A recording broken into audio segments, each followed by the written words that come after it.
ভিডিডিপি underscore S5 এটা পাবেন। এছাড়াও আরেকটা voltage VCCP underscore NB S5 CPU আমি লিখে দিচ্ছি আরেকবার, CPU underscore 1P8 underscore S5। তারপরে আমরা দেখব সিপিইউ একই নাম আন্ডারস্কোর ভিডিডিপি তারপরে আন্ডারস্কোর S5। আর একটা আমরা কি দেখব বলেন তো, সেটা হলো ভিসিসিপি আপনারা দেখে নেবেন। সেই সাথে আমরা কি দেখব, আমরা দেখব হচ্ছে আরটিসি সেকশন যেহেতু দেখা খুব সহজ, সেটা দেখবেন। ফ্রিকোয়েন্সিটা তৈরি হচ্ছে কিনা সেটা দেখবেন হেল্প অফ ডিএসওর মাধ্যমে দেখবেন। আরটিসি আমরা দেখব 3 ভোল্ট স্ট্যান্ড বাই, আমরা দেখব হচ্ছে 1.8 ভোল্ট স্ট্যান্ড বাই, আমরা দেখব 1.05 ভোল্ট স্ট্যান্ড বাই এবং সেই সাথে আমরা দেখব CLOCK ক্লক। আসসালামু আলাইকুম সবাইকে, মাদারবোর্ড সার্ভিসিংয়ের নতুন একটা ভিডিওতে আপনাদের সবাইকে স্বাগতম জানাচ্ছি। এই মাদারবোর্ডটা হচ্ছে B450 মোটর ম্যাক্সের মাদারবোর্ড যদিও অন অবস্থাতে আছে এবং সেই সাথে আমরা যদি ডিসপ্লেটা দেখি, ডিসপ্লেটাও রানিং অবস্থাতে আছে। মাদারবোর্ডের মডেল আমরা দেখতে পাচ্ছি B450 মোটর ম্যাক্স। এই মাদারবোর্ডটা কিন্তু নো পাওয়ার অবস্থানে ছিল। নো পাওয়ার বলতে এই সিপিইউ লাগালে মাদারবোর্ডটা অন হয় না, সিপিইউটা আনপ্লাগ রাখলে অন হয়, এরকম একটা প্রবলেম ছিল। এই মাদারবোর্ড কি প্রবলেম ছিল আসেন আগে আমরা শুনবো, একটু আমি সাউন্ডটা শোনাবো যে মাদারবোর্ডটার প্রবলেম কি ছিল। যে ভাইয়ার মাদারবোর্ড, আপনারা মাদারবোর্ডটা শুনেন। প্রবলেমটা সিপিইউ লাগালে ট্রিগার নেয় না, অন হয় না। সিপিইউ খুলে দিলে ট্রিগার নেয়, অথবা সিপিইউ লাগানো অবস্থায় ক্রিস্টাল শর্ট করলে তখন অন হয় কিন্তু ডিসপ্লে আসে না।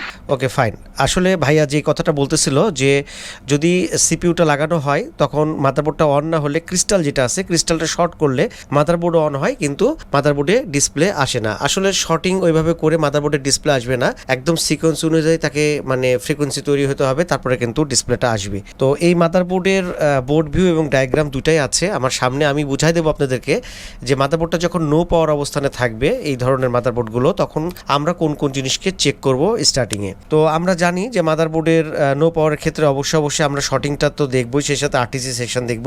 বাট এএমডি মাদারবোর্ডের বেশ কয়েকটা পয়েন্ট আছে, যে পয়েন্টগুলো কিংবা যে জিনিসগুলো আমাদেরকে অবশ্যই চেক করে নিতে হবে। তো মাদারবোর্ডের মডেলটা এখানে দেওয়া আছে B450 মোটর ম্যাক্স। এখন এইটার ভোল্টেজগুলো অথবা জিনিসগুলো নো পাওয়ারের ক্ষেত্রে আমাদেরকে চেক করতে হবে, সেটা আমি একটু লিখে দিচ্ছি আগে আপনাদেরকে। তো এটার বোর্ড ভিউ আছে এখান থেকে, আপনারা এখানে একটা বিষয় আছে, এটা তো ধরেন MSI এর মাদারবোর্ড, আপনার গিগাবাইট অথবা আসুসের একই বিষয়। নো পাওয়ারের ক্ষেত্রে আপনার ট্রিগারিং এর ঠিক আগ মুহূর্তে কোন কোন জিনিস চেক করব সেটার নামগুলো চেঞ্জ হতে পারে। MSI এর ক্ষেত্রে কিন্তু নামটা একটু ব্যতিক্রম থাকতে পারে। তো সেইটা বিষয় না, আমরা চেক করব ফার্স্টে, আমরা চেক করব হচ্ছে আরটিসি। তো অবশ্যই চেক করব যখন মাদারবোর্ড নো পাওয়ার অবস্থানে থাকবে, আরটিসি সেকশনটা চেক করব।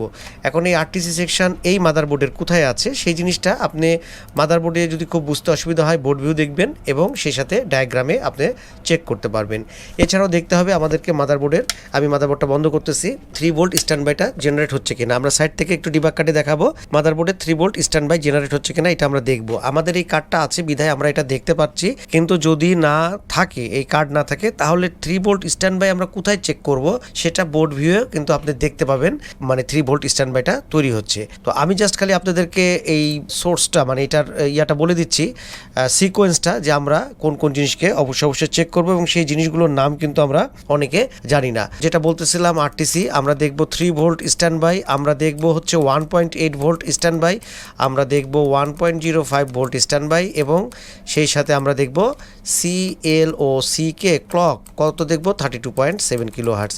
এই ফ্রিকোয়েন্সি এটা আমাদের নো পাওয়ারের সময় অবশ্যই আমরা চেক করব।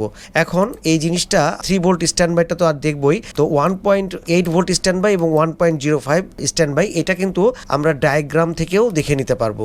তো ডায়াগ্রামে যদি আমরা সার্চ করি, আমরা সার্চ করব ধরেন এখানে CPU VDDP S5 বলে আপনি যদি সার্চ করেন, CPU VDDP S5 এর ভোল্টেজটা জেনারেট হতে হবে। আমি লিখে দিচ্ছি CPU আন্ডারস্কোর, আমি আপনাদেরকে দেখাই দেবো আজকে যে এই মাদারবোর্ডগুলো অ্যাকচুয়ালি CPU VDDP দেব, দিয়ে আন্ডারস্কোর দিয়ে S5 দেব। এখানে কিন্তু চলে আসছে CPU VDDP S5। তো এইটা কোথায় তৈরি হচ্ছে, কোন কয়েলে আছে, L18-তে আছে এবং এই ভোল্টেজটা CPU VDDP S5 এই ভোল্টেজটা তৈরি হতে হবে। যদি এটা তৈরি না হয় তাহলে কিন্তু মাদারবোর্ডটা অন অবস্থাতে যাবে না।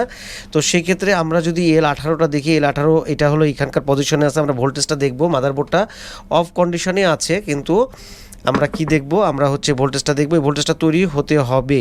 যদি কোনো কারণে এই ভোল্টেজটা তৈরি না হয় তাহলে আপনার কি হবে, মাদারবোর্ডটা নো পাওয়ার অবস্থানে থাকবে। তাহলে নো পাওয়ার এর ক্ষেত্রে অবশ্যই আমরা কি দেখব, শর্টিংটা দেখব। আচ্ছা, নো পাওয়ারের ক্ষেত্রে আসলে অনেক কিছু দেখার আছে। আমি যদি খুব শর্টকাটে বলতে চাই তাহলে ওইরকমভাবে বলা হবে, কিন্তু নো পাওয়ারের ক্ষেত্রে অবশ্যই আমরা প্রত্যেকটা কয়েলের ইম্পিডেন্স চেক করব, যেটা অতীতের ভিডিওতে আমি বলছি যে রেড প্রপকে গ্রাউন্ডে রেখে ব্ল্যাক প্রপ দিয়ে আমরা চেক করব যে কোনো লাইনের লো ইম্পিডেন্সের সাথে ভিপ আছে কিনা। আরটিসি যেটা বলতেছিলাম, আরটিসির ফ্রিকোয়েন্সি তৈরি হচ্ছে কিনা সেটা দেখব। এছাড়াও বলতেছিলাম যে 1.05 এইটা আপনারা সার্চ করবেন হচ্ছে, আরও দুটো ভোল্টেজ আছে আমি বলে দিচ্ছি আপনাদেরকে। এটা আপনারা সার্চ করবেন S5 ভোল্টেজ। তো এই ভোল্টেজগুলো আমাদেরকে পেতে হবে ভিসিসি এনবি S5। এই ভোল্টেজটা যদি কোনো কারণে না আসে, না হয়, তাহলে সেক্ষেত্রে কিন্তু মাদারবোর্ডটা অন হবে না। এটা কত নাম্বার পজিশনে আছে, এটা U39-এ আছে। এখন U39 যদি আপনি বোর্ডে এসে দেখেন যে U39, আপনি এখানে সার্চ দিবেন U39, তাহলে এটার লোকেশনটা আপনি পেয়ে যাবেন। তো এইটার কিন্তু আরও কয়েকটা মানে সিকোয়েন্স আছে নো পাওয়ারের ক্ষেত্রে। L17 এখানে কিন্তু আমরা এই ভোল্টেজটা পাবো, U39-এ L17 এখানে আমরা পাবো এই ভোল্টেজটা। এটা তৈরি হচ্ছে কিনা সেটা আমরা দেখব। তো এই মাদারবোর্ডগুলোতে অ্যাকচুয়ালি নো পাওয়ারের ক্ষেত্রে আমরা অনেক সময় আটকিয়ে যাই এই কারণে যে এইটার সিকোয়েন্সগুলো আমরা কিন্তু বুঝতে পারি না। এখন আমি যতবার মাদারবোর্ডটা অন করব ততবারই মাদারবোর্ডটা অন হবে। তো যতগুলো স্ট্যান্ড বাই ভোল্টেজ আছে সেই স্ট্যান্ড বাই ভোল্টেজগুলো আমরা দেখব। সেটা 3 volt standby, 1.8 volt standby এবং 1.05 স্ট্যান্ড বাই। এবং এই ভোল্টেজগুলো দেখব হলো সিপিইউ ভিডিডিপি দেখব। আমাদের ডিসপ্লে চলে আসছে মাদারবোর্ডে।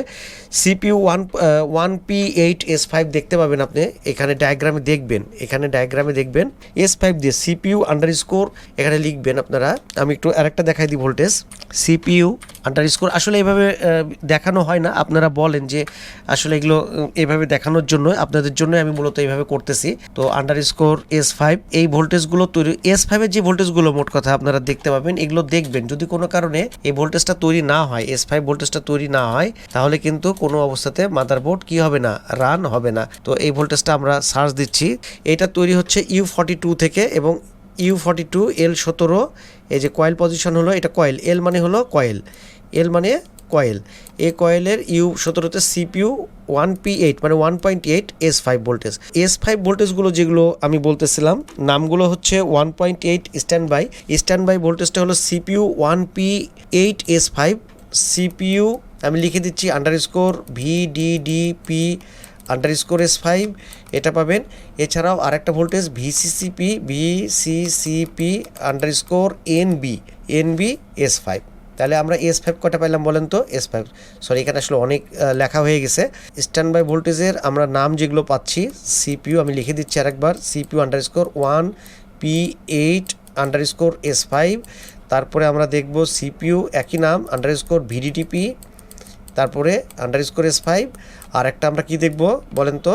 সেটা হলো VCCP আপনারা দেখে নেবেন আন্ডারস্কোর NB S5। এই ভোল্টেজগুলো আমরা দেখব। তো 1.8 ভোল্ট SB, 1.05 ভোল্ট SB আর 3 ভোল্ট স্ট্যান্ড বাই, এই ভোল্টেজগুলো হতেই হবে। তো এই ভোল্টেজগুলো আমরা দেখব অবশ্যই নো পাওয়ারের ক্ষেত্রে। সেই সাথে আমরা কি দেখব, আমরা দেখব হচ্ছে আরটিসি সেকশন যেহেতু দেখা খুব সহজ, সেটা দেখবেন। ফ্রিকোয়েন্সিটা তৈরি হচ্ছে কিনা সেটা দেখবেন, হেল্প অফ ডিএসওর মাধ্যমে দেখবেন ফ্রিকোয়েন্সিটা আপনাদের তৈরি হচ্ছে কিনা। এই মাদারবোর্ডটা অ্যাকচুয়ালি এই মাদারবোর্ডটা আপনারা তো শুনলেন যে এই মাদারবোর্ডটা অন হচ্ছিল না মূলত। আর এই মাদারবোর্ড আমাদের কাছে এটা হচ্ছে আসছিল, আমি একটু দেখাই দিই। এটা কিন্তু আমাদের কাছে অনলাইনে আসছিল স্টেট ফার্স্টের মাধ্যমে, হাবিব টেকনোলজি, হাবিব ভাই পাঠাইছিল এইটা। এবং এটার কিন্তু আরেকটা প্রবলেম ছিল, আমি সেই ভিডিওটা আপনাদেরকে দেখাই। ইউএসবি ওভার কারেন্টের একটা প্রবলেম ছিল। দেখেন মাদারবোর্ডটা যখন আমি রান করছিলাম তারপর আমি একটা জিনিস দেখতে পাচ্ছিলাম, সেটা আপনাদেরকে একটু দেখাই দিই। এটা হলো ইউএসবি ওভার কারেন্ট একটা message, USB over current voltage বলে মাদারবোর্ডটা বন্ধ হয়ে যাচ্ছিল। তার মানে এই মাদারবোর্ডের দুইটা প্রবলেম ছিল। একটা হলো মূলত মাদারবোর্ডটা অন করলে মানে পাওয়ার আসতেছিল না, যখন পাওয়ারের সলভ করা হয়েছে ঠিক তারপরে ইউএসবি ওভার কারেন্টের মেসেজ আসতেছিল এবং ইউএসবি ওভার কারেন্ট মেসেজ বলে এটা বন্ধ হয়ে যাচ্ছিল। তো এখন কিন্তু সেই প্রবলেমটাও, ইউএসবি ওভার কারেন্টের প্রবলেমটাও কিন্তু সলভ করা হয়েছে। এটা নিয়ে অনেকগুলো ভিডিও আমি অলরেডি তৈরি করছি, আপনারা সেই ভিডিওগুলো দেখবেন। লাস্টলি আমি একটা 81 মাদারবোর্ডের উপরে ভিডিও করছি, যে মাদারবোর্ডের ভিডিওতে আমি একদম কিভাবে এটা ট্রেস আউট করতে হয় ইউএসবি ওভার কারেন্ট সেই জিনিসটা কিন্তু আমি দেখাই দিছি। যাই হোক, আমি এইখান থেকে একটা জিনিস খালি আমি আপনাদেরকে দেখাই দেবো। এখানে দেখেন কিছু অপশন দেওয়া আছে, সেটা হলো বুট, ভিজিএ এবং হচ্ছে DRAM এবং CPU। দেখেন এইটা হলো ডিবাগ এলইডি বলে, এইটা ঠিক মাদারবোর্ডের কর্নারে দেওয়া থাকে। এটার ইন্ডিকেশনটা কি বলে, এই ইন্ডিকেশনটা একটু আপনাদেরকে বলে দিই। এটা এরকমই বলছি, তারপরে আমাকে বলছেন যে এগুলো বলার জন্য। যদি কোনো কারণে CPU সেকশনটা অ্যাক্টিভ না হয় তাহলে CPU বাতিটা জ্বলে থাকবে। RAM যদি চিনতে না পারে CPU, তাহলে এটা বাতিটা জ্বলে থাকবে। VGA-টা যদি ডিসপ্লে আসতে অসুবিধা হয় জ্বলে থাকবে। যদি এগুলো পাস করে যায় তাহলে বুট আসবে, বুট আসছে যখন বাতিটা জ্বলবে, লিডটা জ্বলবে, তখন আপনার মাদারবোর্ডের ডিসপ্লেটা আসবে। তো মাদারবোর্ডের ডিসপ্লেটা আছে, এখানে বুট আছে। এটা যদি আমি HDMI কেবলটা নাও লাগাইতাম তাও কিন্তু এখান থেকে কনফার্ম হতে পারতাম যে মাদারবোর্ডের ডিসপ্লেটা আছে। তো যাই হোক, এই মাদারবোর্ডটা এখন USB ওভার কারেন্টের প্রবলেম সলভ করা হয়েছে, প্লাস হচ্ছে আপনার নো পাওয়ারও সলভ করা হয়েছে। তো আমি এই মাদারবোর্ডে একটা রেজিস্টার চেঞ্জ করলাম না, একটা মসফেট চেঞ্জ করলাম, ডায়োড চেঞ্জ করলাম, এইটা কিন্তু ব্যাপার না। আমি যেই জিনিসটা আপনাদেরকে বলতেছি যে যখন সিকোয়েন্স আপনার নো পাওয়ার হয়ে যাবে তখন আপনি স্টেপ বাই স্টেপ দেখবেন যে আমার মাদারবোর্ডে স্ট্যান্ড বাই 3 ভোল্ট হচ্ছে কিনা, RTC সেকশন ঠিক আছে কিনা, 1.8 ভোল্ট স্ট্যান্ড বাই আছে কিনা, 1.05 স্ট্যান্ড বাই আছে কিনা, এবং সেই সাথে যে ভোল্টেজের নাম বলতেছিলাম সেই ভোল্টেজটা হলো VCCP NB_S5। তার মানে S5-এর যে ভোল্টেজগুলো সেই ভোল্টেজগুলো আপনারা দেখবেন। দেখলে কি হবে, এই মাদারবোর্ডগুলোকে খুব সহজে কিন্তু সলভ করতে পারবেন। তো USB ওভার কারেন্ট কিন্তু এই মাদারবোর্ডগুলো তো অনেক হয়, বিশেষ করে আপনি ASUS TUF দেখবেন এবং সেই সাথে MSI মোটর ম্যাক্সের মাদারবোর্ড দেখবেন যে এই ধরনের প্রবলেমগুলো হয়। তো এই প্রবলেমগুলো নিয়ে সামনে আরও ভিডিও করব ইনশাল্লাহ। আপনারা যদি এগুলো আরও দেখতে চান তাহলে জানাবো। আর এইগুলোর সিকোয়েন্স, আরও ডিটেলস সিকোয়েন্স দেখেন। আমি এখানে একটু জিনিস বলে রাখি, MSI-এর যে নামগুলো, আমি যে স্ট্যান্ড বাই ভোল্টেজের নামগুলো বললাম, গিগাবাইট এবং আসুসে কিন্তু নাম চেঞ্জ। আসুসে কিন্তু আপনি এই নামে খুঁজলে পাবেন না, এবং গিগাবাইটেও কিন্তু এই নামগুলোতে খুঁজলে পাবেন না। তো নামের কিন্তু চেঞ্জ আছে। এখন কি নাম হয় সেটা যদি আপনারা জানতে চান তাহলে কমেন্ট করেন, তাহলে সেক্ষেত্রে আপনার হচ্ছে এই আসুস এবং গিগাবাইটে কি নাম হয় সেটা পরবর্তীতে আমি সেটা নিয়ে ভিডিও করব, যে আমি যে ভোল্টেজগুলোর নাম বললাম সেগুলো ওই মাদারবোর্ডগুলোতে কী নাম হয়। তো যাই হোক, হাবিব ভাইয়ের দেওয়া পাঠানো মাদারবোর্ড নো পাওয়ার, এই প্রবলেমে পাঠানো মাদারবোর্ড আলহামদুলিল্লাহ ওকে হয়ে গেছে। যদিও এই মাদারবোর্ডটা আমাদের কাছে 2 দিন আগে আসছিল, আমরা কাজ করতে পারি নাই সময়ের অভাবে।